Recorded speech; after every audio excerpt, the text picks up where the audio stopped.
the fastest growing talk show podcast in America. Welcome to the Jay and Brian Show. Welcome back, everybody, to the Jay and Brian Show, where we explore all things related to buying, selling, and investing in the real estate market. For those listening on Spotify, thanks for joining us. Want to let you know the Jay and Brian Show is a video podcast. It is actually available on video on Spotify as well. They've opened that up, which is cool. But we are also on YouTube. Head on over to the My City TV channel. When you're there, if you watch videos, if you're watching now, we would really appreciate it if you'd hit that subscribe button. It does help us. We really appreciate the support, and we're really excited about today's guest. Today we have Tina Tamboer on the show. Tina is a senior housing analyst over at the Cromford Report, over 12 years now, I think, at Cromford. Yeah. Helping all of us to understand the housing industry and make sense of the data so that we all understand what's going on, or try to understand what's going on and where we might be going. For those who are not familiar, the Cromford Report provides detailed information to track the history and current status of the greater Phoenix residential market in particular, and offers great insight into future direction. Tina has spent a lot of years, over 15, I believe, in the title industry as well. Yeah, well, I've actually been in the real estate industry as a whole since 1993. Since 1993, so okay. 30 years. So, You're like a veteran. So if there's anyone who knows what our housing market is doing, how to understand the data, how to make sense of it all, Tina's the one. And Tina, we're super excited to have you here. And today we're talking about generations. Yeah. That's what we're going to Tina, thanks again for joining us. Thank you so much for being here. Super excited to have you on the show. We know that a lot of people look to you for advice and direction, and I know that you're really well followed. So we really appreciate having you here today with us. And we really appreciate being able to catch you in between speaking engagements. Tina speaks all over the place. And in fact, we were able to squeeze her in before her next speaking engagement. Yeah, well, and I don't do it alone. Michael Orr founded the Cromford Report. He's our local mathematician. And between him and I and, a nice subset of local analysts, we try to solve all the world's problems through data. So it's real interesting what you can find when you dig deep into a city like Greater Phoenix and identify all of those undercurrents and all of the things that we used to do, then didn't do, and now have to do again. And now it's like we're doing it all over again. So I never underestimate this industry. I mean, real estate is quintessentially, American, if you will, in my personal opinion. Because, so well put. Because it is the self-employed. Almost every single realtor, just about, is considered self-employed. And when there's a problem in the market, you have every single one of them trying to solve that problem. Yep. And one of the key things I love about the industry is that once somebody finds that solution, they share it with everyone else. And so And when you look at any industry, I believe real estate is the fastest to respond to a lot of changes in the marketplace. And a lot of times we have to be ahead of it. Yes. Like, in fact, part of the conversation that we're going to have today is about getting ahead of what's happening, hopefully next. That's right. Yeah. And what is next? And I think what everyone wants to know right now is what is going on with the real estate market today. Obviously, interest rates are playing into this supply and demand issue that we're experiencing right now. Yeah. Interest rates, we're sitting at currently 23-year rate highs. So the last time we've seen rates in the high 7s and low 8s was the year 2000. Right. And so we've been kind of digging into that recently, trying to understand, just previous historic evidence on the data and what happened the last time leading up to rates in the 8s.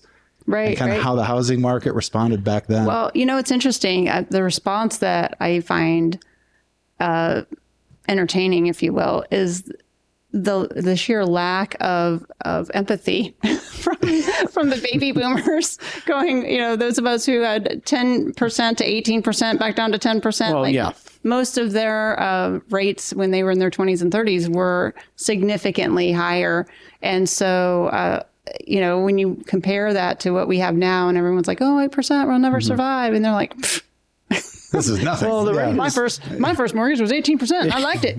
And I had to put 20% down, or I had to put 10% down. Right. And it was not easy. A lot of people think the 80s were easy. And that is what we're being compared to right now is the 80s, not 2008. And that's not really a fair comparison. I mean, rates, everybody likes to just kind of zero in on rates as major cause of where the market's going. But I mean, it's way more complex than that. I mean, my dad loves to tell me about the 14% mortgage that they had on our house in Southern California in 1978. But it's a different set of affordability and just a lot of different dynamics. Yes and no, though. I mean, the 70s, actually, affordability was relatively okay. Like early 70s, even though those rates were 7% starting out, and their income, get this, the annual income for a family, not like an individual, like a family, was $9,800 a year. Okay. But with the rates the way they were and the cost of a home the way it was only about 15% of their gross annual income, right? Or monthly income. So then you move into the late 70s and the prices of homes rose, even though interest rates were now at almost 9 to 10%. But you've also seen your incomes rise. So then it went up to 21% of your total gross income for the principal and interest payment. And then you start getting into the early 80s, and then it starts to getting not only comparable, but worse. So mind you. No, comparable to now? Worse than now. Worse than now. Worse than From now. an affordability standpoint. Absolutely. Okay. Not only affordability, but also employment. So you have to remember that within a 15-year period, baby boomers, during the peak season of their lives, meaning like from their mid to late 20s all through their 30s, they saw not one, not two, but 4 recessions during that time frame. We have had 0 recessions unless you count COVID, which I don't count COVID as a recession, mainly because though it does show up on the it shows up, but trust me, during normal recessions the government doesn't say, hey, it's okay, stay home in your pajamas, we'll take care of your rent, go get yourself a Peloton and a new car. That doesn't work. We're gonna go ahead and cover that for you. Right. Yeah, it's like, that's not a real recession. Okay, a real recession is, oh my gosh, food is expensive, gas is expensive, and oh, by the way, I don't know if I'm going to keep my job. They had 11% unemployment in 1983, and they had 18% mortgage rates. And when you look at the cost of a home, which was about $69,000, and what they were making at the time, which was about $24,000 a year, you were looking at 40% of the principal and interest taking up 40% of their gross monthly income, plus unemployment, right? On top of all of that uncertainty of the early 80s as well. There was quite a bit of unrest in those eras, if you can remember. So those 4 recessions were over a course of how many years? Less than 15 years. That's incredible. And in the last 14 years, we have not seen anything but COVID, which again was kind of a forced recession with the government saying stay home. I'm doing the math in my head right now, and I'm going, it was definitely recessionary in 08, 09, but that's 14, that was a long 15 time. years. That's a long time ago. We remember it because we have PTSD. Right. But when you look at your millennial generation from that far ago, they were maybe 25. They weren't even remotely in the housing market to buy. Right. They were right where Gen Z is now. So our millennials, they've never really experienced anything like this before. So there's no basis to compare it to anything. Your geriatric millennials. That's not me. That's the internet. Wait, right? what? Geriatric millennial. The older Please millennials. Explain. I like to call them seasoned millennials. The ones that are in their late 30s to early 40s. Okay. Not the ones that are in their late 20s. Those are your younger millennials. Those millennials, they did experience at least the minor recession of the early 2000s, right? That would have been the 9/11 and all of that. And then, the tech crash. And then they also experienced the 2008 crash as well. And they probably experienced the 10% unemployment we had during 2010. So they are aware, and they do have some skills that they developed from those years, right? But the thing is, you go long enough, and now you have people in the real estate industry, lending and professional realtors who they could have 14 years experience and they've never experienced anything like what we experienced then. And certainly nothing like what went on during the 70s and 80s. And so that brings up, when we start talking about the 80s, a couple of things to know are that over time, there has only been one recession where home values came down, and going all the way back to the 70s, and that was in 2008. Okay. And that was not necessarily caused by the recession. the recession. Or the economy necessarily. Right. It had a lot to do with caused financing. by the industry. Yeah. So, I mean, if it's not caused by the industry, then you generally don't see home values decline. But there are a lot of prognosticators. Can you say that for us one more time? Yeah, for the people in the back. for all of everyone. Yes, out of all of the 7 recessions that we have seen, and 8 if you want to count COVID. Even COVID, they shot up. They didn't even go down. So out of all of those, only one time have we actually seen home values decline. And mostly what they do is go up very slightly, or they go flat. During recession. So they stagnate typically. Okay. Yeah. Okay. So, because there's a lot of fear, I think, out there about, do I buy a house now? Do I just wait? Is it competitive right now? Is it not? Well, and you have millennials thinking that they've missed their opportunity. Oh, well, for 2.7%. Yeah. I mean, okay. But, well, and obviously the rate works into the overall affordability equation, but they're seeing home prices up here and rates up here. And they're like, yeah. Even after we've already experienced this correction. Because they're convinced that they'll never make enough money. Right. So right. Well, I felt that way when I was in my 20s I'll never make enough to be able to buy a house. It. Yeah. This is terrible. But the millennials are out earning our Gen X. Huh? Like we're Gen X. Millennials, yeah. And the millennials are actually out earning us as a generation. Oh, right I now. know. Oh, my nephew. They're younger and they're making more money than we are as an entire generation of people. Yes. So why are they hesitant to buy a home if they're making more money than we have, let's say, historically as a generation? Most likely because, first of all, it depends on the individual's risk tolerance, for one. They like certainty. They don't like risk. All of those things. However, from the 80s and 90s, if you guys remember, there were a lot of tools that young first-time home buyers took advantage of that were available to them that did make it affordable, better affordable, but it also they took on a little bit of that risk. And by mitigating risk, you have to hold that home long-term. So that's why now when somebody, say, got a 3-2-1 buy down, a 5-4-3-2-1 buy down, a 10-8-6-4-2 buy down in the 80s or whatever it was back then. They may have considered that like, oh, well, you were just lucky. Homes are so cheap, $69,000. But when you look at the math, that was a risk. And they were probably paying way more for that home than they did in rent. But that was that home ownership piece. And it was recognizing that rent and mortgage payments are not the same at all.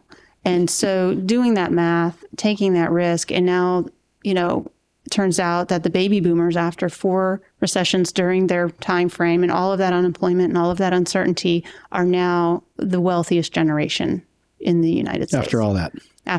Yeah. And so all that advice that they gave us as parents and grandparents, like, hey, you know what? You might want to have a savings account. Hey, you know what? You might want to be able to fix some things around your house and not have to hire out for that all the time. Like, learn to do some things. And I got it too. Like, my stepfather sat me down and he's like, we're going to talk about compound interest today. And I was like, at 16 years old. That's awesome. All of that stuff about I just had this conversation with my nearly 9-year-old about compound interest and how it works. I showed him his account. I'm like, this is what's happening right now. The more money you put in there, imagine that. Right, exactly. Like your money is making money. Exactly. And all of those like, hey, I know you have this big dream, but you might want to have a backup plan. Might want to go to college. Might want to do some things, that will give you some stability in case your dreams don't quite work out right away.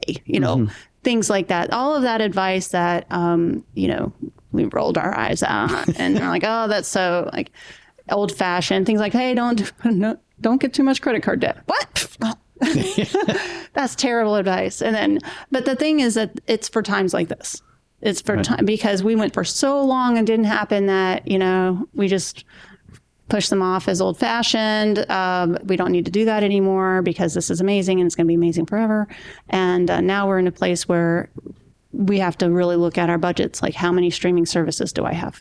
Like, how many? Well, especially if you're in any facet of the real estate industry right now, we're all having to do the same thing. Yeah. It's like, you're tightening every screw and, trying to plug every hole at this point. This is the piece of humble pie. This is the piece of humble pie that, not only the industry, but just as a country, this is where people go, oh, it's not butterflies and rainbows every day.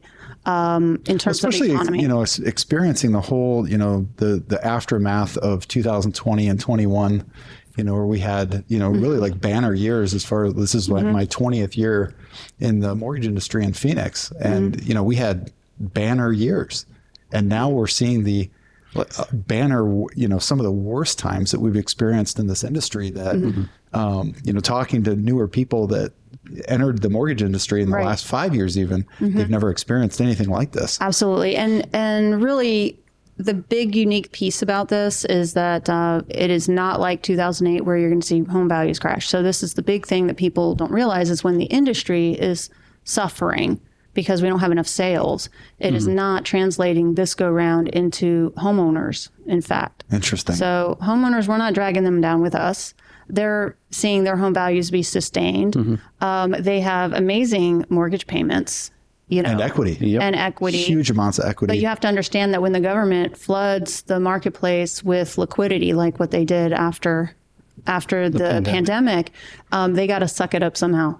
It's kind of like we're gonna stimulate you, but then we're gonna suck it all back in because we can't have it out there. We can have it, so they're gonna. So well put. That's exactly what it feels like. Yeah, so it's being drawn back in, but it's being drawn back even stronger than it was given out. Yeah, have you seen there's like a GIF image out there of a guy with a mop trying to mop up the ocean? Yeah. It's like it just keeps coming and coming. That's the feds right now. They're trying to suck up all of this, all the excess, all money. of that excess money and liquidity to get back to stability. And it's going to show up in incomes. It's going to show up in your equity. It's going to eventually level out. But we're still in this period of time where we got a lot to work with. We're starting to see the major banks speaking out against the current position of the Fed and how they really need to reverse course at this point. And I know Brian Moynihan, he just spoke out for Bank of America. Yeah. I think it was like last Thursday or Friday. And just came right out and Morgan said Stanley also. But in the by second quarter of next year, the Fed has to change position or it's going to be a very ugly ugly landing. In the meantime, when it comes to being a buyer in times of uncertainty like this means that you get a lot of things that you don't get when there's more certainty. Like you have sellers who are a little worried. You have sellers who need to unload their home. You have sellers who are willing to help you. Concessions, buying down rates. Builders are buying down rates. They're giving extra incentives like, upgrades and all of that. But you also have sellers who now are like, oh yeah, we'll do the repairs. We'll do the things. We're seeing the market move into a balanced state, which is not a buyer's market at this point, but it does mean that there's a little more stability in there for buyers to take their time, find the home that works for them, and then see what the seller is willing and able to provide them to get their top dollar. And that could be, we're going to be starting to see some things that we haven't seen since the 80s.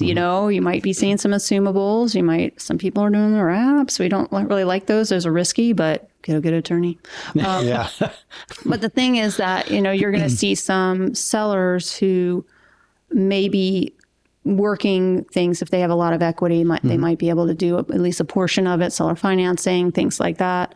Or you might start to see, and I believe, we have to see the lending industry hit rock bottom in order for some of these other loans to become assumable and then allow a second on So when you say hit rock bottom, elaborate on that. More than it is right now? I would think, this is my opinion. In my opinion, from me to you to the universe, the people who matter. Yes. Fannie and Freddie have to make loans. They have to make loans. So you originate a loan and then you try to get them to buy it, right? And so when it comes down to it, that's why they're there. And if they're not buying loans, then why are they there? So if we get to the demand for loans down to they're there nothing, because they're probably the most profitable piece of, I know they're not actually a government agency, but they're a GSE. They're and so definitely government supported industry. It provides a lot of revenue for the government. My feeling is this, they hold quite a bit of our low interest mortgages. And if they were to say one day, hey, we're going to let these 3% mortgages be assumable and we're going to allow you to put a second on top of that. it would just change our whole world. Oh, right there. no. I know it's scary. At the same time, that would boost some demand. And then when things stabilize, you won't be doing that anymore. These are just tools that come out only during these time frames. You know what I'm saying? They'd have to get desperate, like I said. They'd have to be like, well, and we have nothing to do. FHA and VA are already assumable. Right, absolutely. So you've got, you do have a little bit of that in the marketplace, but absolutely. But the they thing make up is, such a small percentage of the notes out there. The problem is that a lot of those loans are older. And you've seen, like, if somebody's owned their home for at least 3 years at this point, you have a ton of equity on top of that. So it's one thing to assume a $200,000 mortgage. Where are you going to get the extra $300,000 or $400,000 or even another $200,000 to fill the gap, right? And that's where things, is a seller going to finance you? They don't want to do that. So that's where it's going to have to come in. Like, what product is going to help us with this part? And how much is that really going to save somebody? But this is where, in order for lenders or, those who control lending, in order for them to actually, in my opinion, consider new things and move quickly, they have to feel like there's no other way. There's like, waiting's not going to solve this problem. That's been my experience anyway. It's not until you reach a point of no return, they're like, okay, fine. Okay, fine. We'll do something different. We'll pull this tool off the shelf that's been there for 40 years and dust it off. And it's like the buy downs. We haven't seen that in years and years. I know. It started off with 2-1 buy downs. I'm already hearing people talk about 3-2-1 buy downs. There's a 3-2-1 now too. I've been interviewing boomers and finding out how they bought their first home in the 80s. And it's really they wear them like a badge of honor, as they should, because it was not easy. One guy sold his car and his boat to buy his first home. I had somebody did tell me they had a 5-4-3-2-1 buy down. Another person, another person bought a new home and the builder had to buy their home because they couldn't sell it.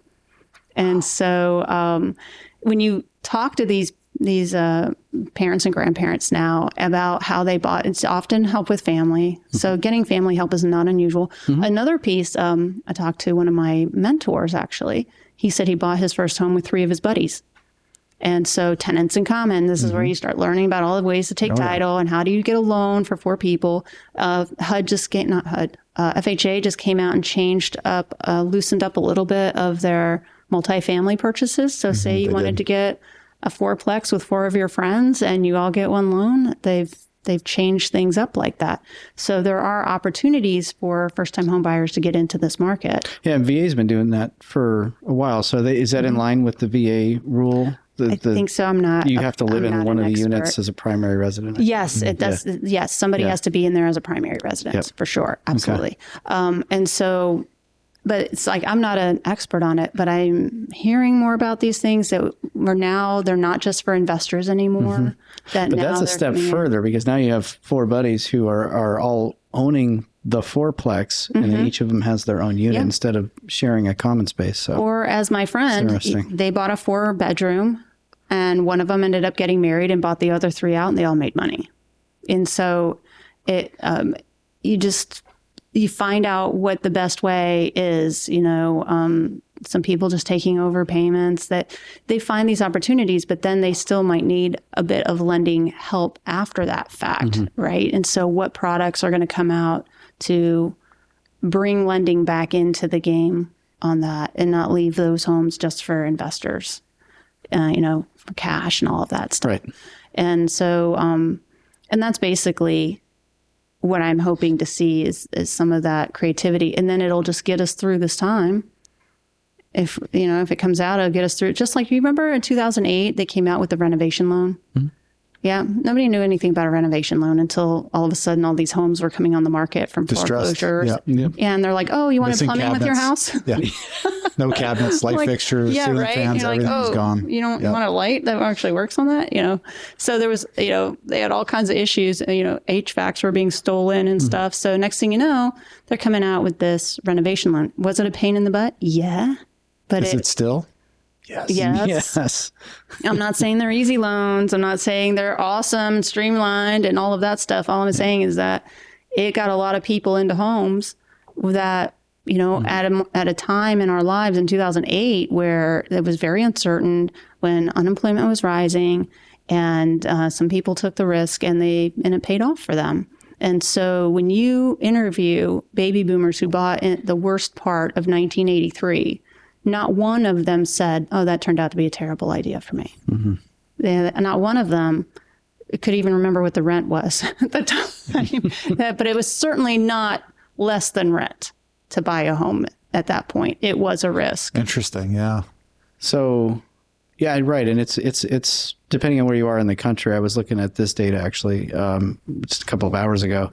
The gap between the monthly cost of buying a home versus renting a typical home in Maricopa County right now, it's about $3,300 to purchase a typical home in terms of the monthly cost versus about $2,000 for the rent on a typical place. Yeah. And so I'm trying to make sense of that gap. I mean, it seems like that would point to renting being a lot more affordable right now.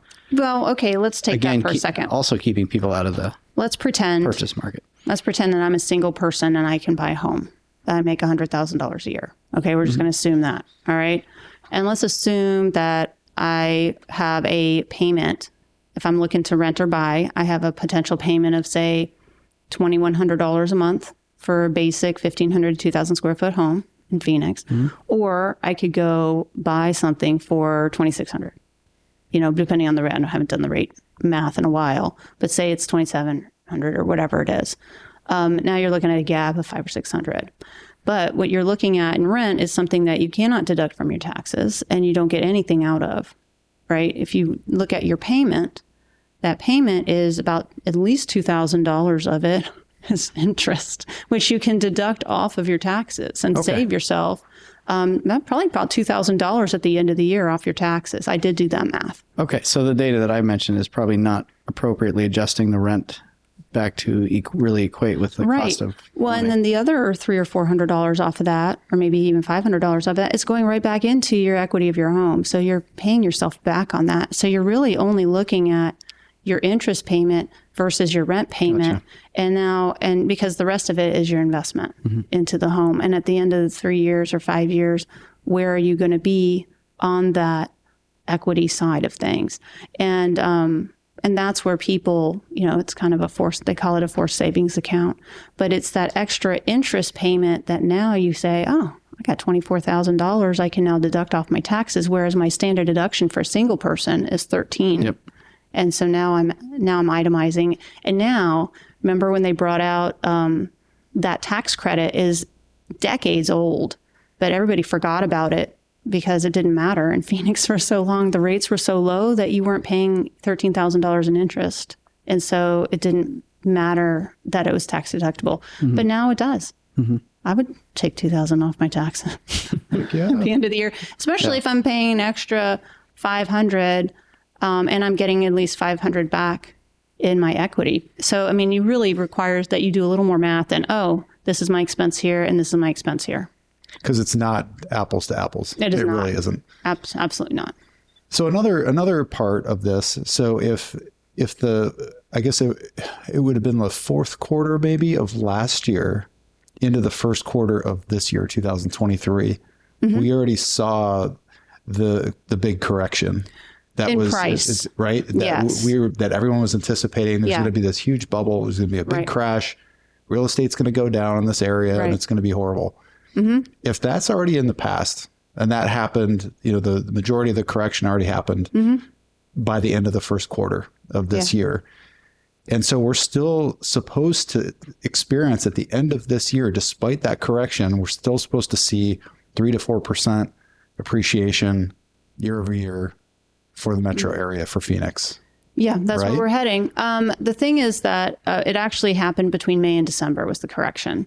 May and December. In Greater Phoenix. But if you look at the national numbers, if you're using a 3-month moving average, like the Case-Shiller Index, which is always released every month, then they are usually about a month or two behind because they have a 2-month lag. So, by this first quarter, finally, the Case-Shiller was in agreement with us because they're always the last runner across the finish line. But the thing is that there are two different types of corrections. There's a correction in price, but there's also a correction in sales numbers. And so we have actually seen the shift happen in 2021, where we started to see the decline in overall demand. That's when affordability started to dip below zero. But we had a bunch of crazy rich friends in our marketplace from Wall Street, if you remember. So Open Door, OfferPad, Zillow. Brian. Yeah, we were going to ask you about that too. Yeah, so we had all of the institutionals. All the institutionals were flush with cash, right? And they didn't care about things like appraisals. Appraisals are for poor people, right? We don't need to look at the home. It's fine. We have algorithms, and we don't. It doesn't matter. They were offering $50,000 over the highest offer on a home, not just market value, but the highest offer, which was ridiculous. And so you have that kind of craziness at your party. And that party is not sustainable. And so what happens is, in order for you to have a correction, which is what we had by 2022, and that was after massive losses that Zillow recorded, and also Open Door for that matter. OfferPad wasn't so bad. They're the most conservative of them. But after all of that, what you started to see was the drop off. So we're starting to see where they started to pull out, because once the Fed started raising the rates, the thing about if you're buying a home to flip it, you need to have somebody who can buy it on the other end. So the Feds were like, oh, we'll shut this party down real quick. And they raised the mortgage rates so that Open Door and OfferPad, and well, Zillow was out of it by then, but they didn't have anybody they could sell to. So in order to see prices come down, you need one thing. If you want them to come down sharply and significantly, is one thing and one thing only, and that is a desperate seller who has no choice. No choice at all. And the thing is that most of our sellers have choices. And the choice of the 2008, if you will, was, oh, I'm looking over here at a rental payment that is maybe $1,500 a month, and my mortgage payment is $2,700 a month. And I'm upside down on this mortgage. And I'm upside down, so I'm going to let it go, and I'm going to save money. That is not the case today. They're looking at rent that's $2,800 and their mortgage payment is $1,500. So it doesn't do any good to go into foreclosure, because they would, even if they downsize to a studio for some of these people, they would still be paying more than their mortgage rate. So do you see rents falling anytime soon? Rents have declined a little bit, 7% since May. We are seeing an increase in rentals in the MLS, specifically vacant rentals. There are a lot of things going on in that market, but again, we have crazy rich friends that are, they have purchased the build to rent movement, which is a single family communities that are all entirely for rent. They are now being completed and coming on to supply to compete with other rentals. That's part of it. You also have a little bit of the short-term rentals converting to long-term. And if they can't find a tourist or a tenant, then they will go up for sale as well. Yeah, we're seeing a lot of rules changing quickly about the short-term rental market as well. So that creates what we would call a desperate seller. But the thing is, how long it's going to last depends on how much property they own and how much is actually on the market that is comprising of what's for sale, right? So the thing is, when we saw the correction last year, that was almost entirely Open Door and OfferPad having to unload their properties and take their losses, and which were significant because they had way overpaid for most of those homes. So you're saying that there's, just to go back a step here, it caught me off guard. There are investment consortiums that are building whole, like, single family communities. Yes. To rent. There are a few of them in Gilbert. Yeah. Yes. There's one just getting ready to open over by the Top Golf in Gilbert. Yeah. The whole community. Wow. Yeah. Yeah. It's been kind of something as analysts we've been watching for a couple of years. And, it's kind of been underground, and then poof, an entire subdivision opens up, and now you've got all the extra, supply to compete with the rental demand. For rental demand. And they are not cheap rentals. If you're renting a brand new home, they are not going to be most likely $2,100 a month. They're going to be much higher. These are little single family homes. Yeah, like they're single family. Detached? It's not like high density. Little detached. Okay. Yeah. With amenities and everything. It's a whole nother thing. Well, you would expect those to pop up where purchase affordability is so so difficult. What was like back in 04, 05, 06 when we started seeing all the the California cluster homes popping up, Well, you expect to see it when Wall Street is flush with cash after a massive stimulus package. Yeah. So what happens is if you're going to have a massive stimulus package like that came out after 2020, you're going to see years of where that shows up, in different areas, because people are you remember where they were putting, they were buying Pelotons, they were buying cars, but they were also buying cryptocurrencies, they were also buying stocks, and they were investing, they were buying homes. And so all of that money was spreading into all of these areas, not necessarily in restaurants, obviously, but definitely retail, which you would not expect to do well during a recession, did amazing, right? And so the thing is that when these companies have all this money that's been given to them by Wall Street investors, us essentially, and say, go buy homes, they're going to go buy homes. And if they can't buy homes for sale, then they will buy homes that are not built yet. And so that's one of the places that we saw that stimulus package erupt, if you will. Wow. I know, good times.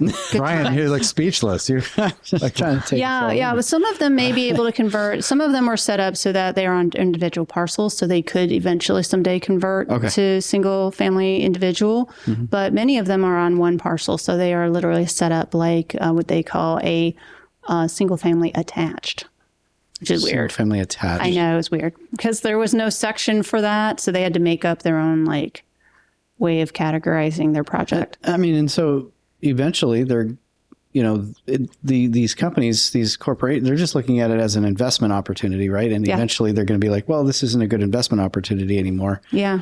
They're going to look to sell it. Do they get sold as single family residences? Yeah. They'll just rezone it or something. Yeah, we'll see how they feel when all those roofs need to be replaced and all those water heaters need to be replaced. It's a little more expensive, I would think, to maintain an entire subdivision of single family homes than it is to maintain apartments and multifamily. So we'll see how down the line, we're going to have to wait to see how that all pans out for them. But for now, it is creating more supply on the rental side. But it does not, for me, if I were somebody who had the choice to rent versus buy, it is not a reason for me to choose to rent personally. Because for me, I believe, and I know this from the research that's been done over time, that in America, the United States, where we do not have a socialized retirement, when we don't house our elderly, right? In America, at the end of your working life, most people have most of their wealth in the home that they owned. And so that provides them an opportunity to pull some of that equity out through reverse mortgages, through equity, things like that, or even through a sale so that they can relocate into, say, an assisted living or something like that. But if you've rented your whole life, you don't have that. You don't have that. Yeah.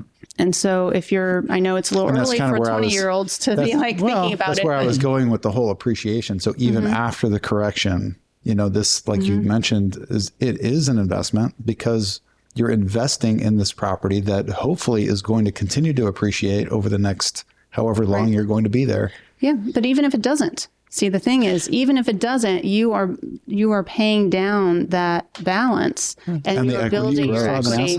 I once attempted, this is back a few years and I still have the spreadsheet, but I once attempted to build a sort of illustration for our borrowers of the long-term wealth benefit between renting versus buying. And I tried to hit the ownership side with everything I could, multiple roofs within 20 years and water heaters and floor AC replacement and HVAC, the whole 9 yards.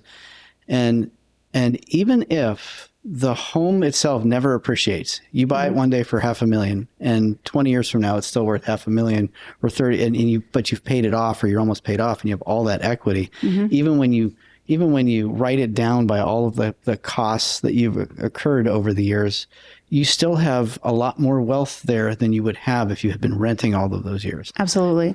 And your home's 20, 30 years from now is most likely, nobody can promise it, nobody has a crystal ball, but it's going to be worth more than it is today. Right. Well, and the idea that, anybody's going to live there for 30 years, that is the minority too. So, but you have to at least plan to live there 3 to 5 years to get the full, benefit of homeownership. And most of us, we buy and sell a couple of times along the way, right? So, but you're accumulating that equity as you go along. Absolutely. You're rolling it over. And so there's still an accumulation effect of that equity. Absolutely. Yeah. Even though you have all these things that come up with your house that you have to pay for. So that's difficult because in our position, you don't want to seem, so what's the difference between it's like education and trying to convince somebody, right? Because we've been accused of convincing people a vested interest in selling a loan. Yeah. It really is education. There's data and there's math that support this. Yeah. It's not just our opinion on whether or not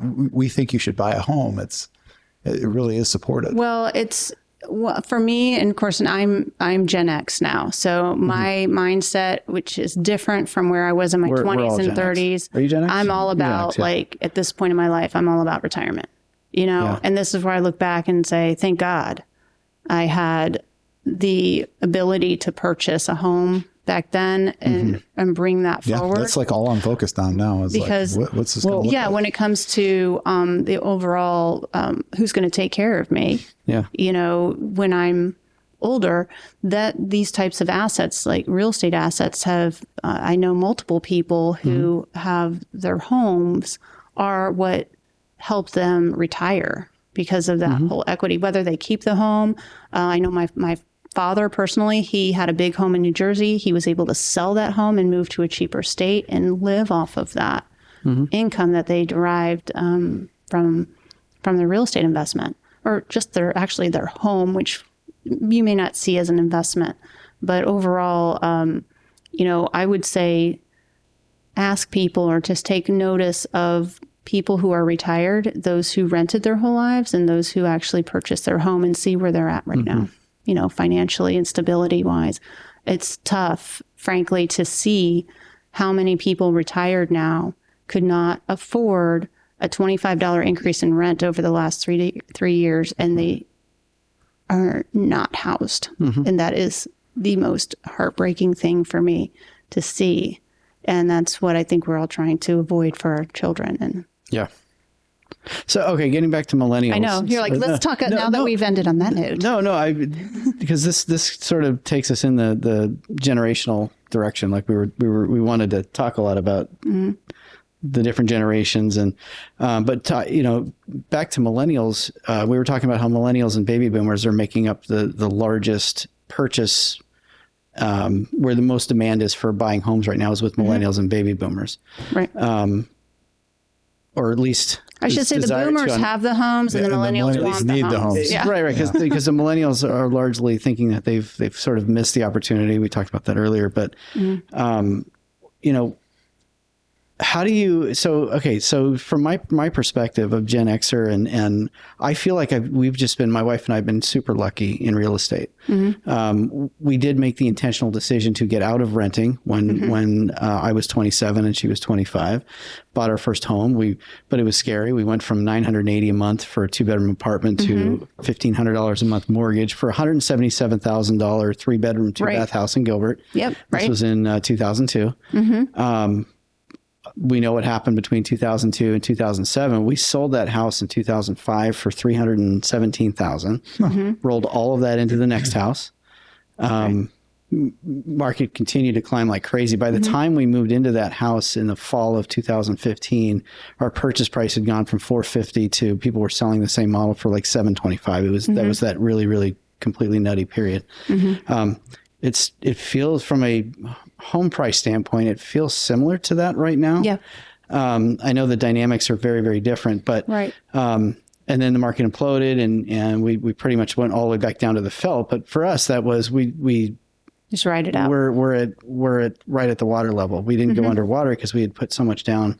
We rolled all of it in, and then it came all back. And then in 2017, we're like, okay, it's time to go buy our forever home. And I'm like, oh, we're buying high. We're buying high here. And we bought at a little bit higher price point than we were at. sold the house just like that. And, we're buying high, honey. But it's okay. This is our primary home. This is our forever home. 20 years, doesn't matter, It's doubled in value in the last 6 or 7 years. Yeah, I'm not surprised. So we're blessed. We have a ton of equity in the house that we're not messing with. And I can see this house being an incredible income opportunity one day to rent it, maybe instead of having to sell it. But what do you say to millennials who feel like everything is so out of reach that they wouldn't even be able to get started? I felt that way too. I absolutely felt that way. When I was 25 through 27 in the 90s, rates were 9%.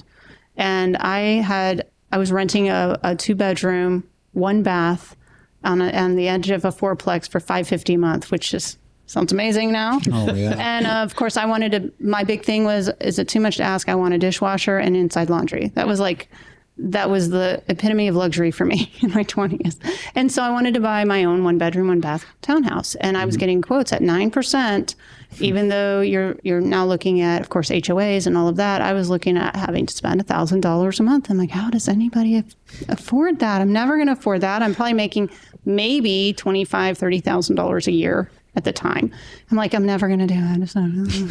And that's why I don't mean to come across as unempathetic, but I'm like, everybody feels that way in their 20s because you can't see your future.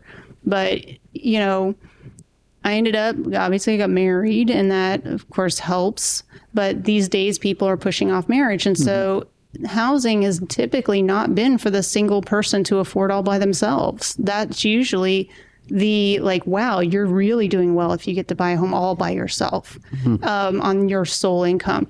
Typically, then you had to have help, when that usually came with people who get married right around 25, 30, get married, get your first house, and you're on your way. But if you're not getting married till 35, then you've pushed your home price or your home purchase off, unless you get help as a single person with your family, or unless you get help somewhere else along the way.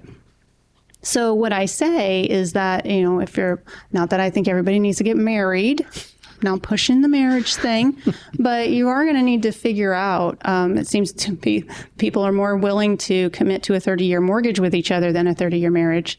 And I'm not judging because I've already had my own. Laying it down today. I have been married and I'm no longer married, so I'm not judging on that. But it's just, if you are going to enter into a debt with somebody, then you might want to look at all of your options, whether they're friends, whether they're significant others, whatever it is. Generally, when we look at affordability for housing, it is not the household income, which can be one person who's retired or just entering the market, as in the labor market. It is generally family income, because by the time you get to family, 2 related people in the household, it could be single income or dual income, but by that point, they are older, they're farther into their career, they're farther into their family growth, and farther into looking at purchasing homes for housing. And so that generation right now is the millennials. And so maybe their dreams have been smashed. They can't get 2.7%. We all knew that. We can't go to 0, people, right? Yeah. So we all knew that eventually wasn't going to, stay there. Yeah. But that doesn't mean that they can't start getting creative. You're just not going to be able to buy the home in the way you thought you were going to be able to buy your first home. That's it. Okay. But there are still people out there that are purchasing, and 10 years from now, the people who bought today, they're going to be looked at going, oh, it's just so easy for you. You were just lucky. No, they just took on the risk. Yep. They took on a little bit of risk, and a little more belief in themselves. And, let's face it, if we are going to go into a recession, rates come down in recessions. So do you think we're going into, you seem to be of the opinion that a recession's not very likely. Did I read that wrong? Not actually. Okay. Yeah, I'm not actually of that opinion. Okay. Mainly because, there's this thing called an inversion, bond inversions. Yeah. And so that's been one of the big, our arguments online right now, like, oh, there's this big inversion, we'll never survive. And then we've got the other people going, nonsense, you're only saying that because no one ever has. My favorite Princess Bride quote. And the thing is that 8 out of the last 10 recessions have been preceded by this infamous bond inversion, where the 10-year yield is lower than the 3-month and the 2-year yields, right? Mm-hmm. And so when that corrects, and it usually does, like, it's not a sustainable situation. When it corrects, then you typically see unemployment, and that's when they cause recessions, and that's when the Feds lower the Fed funds rate, and then you see mortgage rates come down. Because what happens is people move their money out of stocks because the stock starts to go down, and they move it into bonds. And when you see bond demand go up, then you see the rates come down. Okay. So that's why. Well, they don't have to pay the yield, like we're sitting at almost 9% today on a 10-year Treasury. Well, right now, that's the thing. When you buy a debt, if you don't have anybody lined up for the debt, then the rates go up because we're having to bribe people to get, like, oh, well, you won't lend me money at 0.5%. What if I pay you 4%? 4.9. Yeah. What if I pay you 7%? Well, you take 8%, and that's how the rates go up. But then when everybody like rushes at you and I'm like, well, who's going to take 8%? And everybody comes in, then I'm like, oh, well, who will take 5? Well, who will take 3? Right. And then that's how your rates come down. So it's all about, where people are moving to keep their money safe. And right now they seem to be pretty confident that the stock market's going to stay high or consistent. But that could definitely change, in an election year. It can change with all kinds of things. So you never know when that's going to, whole thing shifts. And when it does shift, it can shift very quickly. Like in the 80s, we went from 18% down to 12% pretty quickly. Boy, wouldn't that be nice? Big drop. Well, I know, right? Maybe. I don't know. Careful what you ask for. Maybe. I know. We're not predicting that. I don't predict rates. I let other people be wrong about that. So Tina, going back to the conversations that you've been having with the baby boomers, what would you say is the greatest takeaway from these conversations with the baby boomers? The biggest takeaway I have is that, again, nobody regretted purchasing during that period of time. And they ended up doing very well. During the high interest, high unemployment, high, 40% of your income. Inflation was crazy during that time. Getting help from their family. They were probably buying less house than they, bought with their brother. Would have dreamed of owning or whatever. And one person bought with their brother, got a roommate. It's almost like, hey, we did this. Like we did, and it was great. And it turned out good for us. And it wasn't easy. And it was unique. You know what I mean? And they kind of wear it as they should, like a badge of honor. Like I did that, and it turned out to be a great decision. And that's what I'm taking away from the 80s, because they did have low transaction counts. There were not a lot of people buying back then. But so, what do you think the millennial generation could learn from the boomer generation? I think what they can learn from the boomer generation is, first of all, not waiting to buy in the perfect time, in the perfect house, at the perfect rate, because when everything is perfect, then everybody's lined up for it. And it's not so perfect for them because then they're having to, bidding wars and so on. Yep. I think that making smart decisions, having, keeping your debt low, tracking what's coming in and out of your checking account, being on a budget. Getting back to basics. Getting back to basics is, I think, coming back to mom and dad going, okay, what was your budget?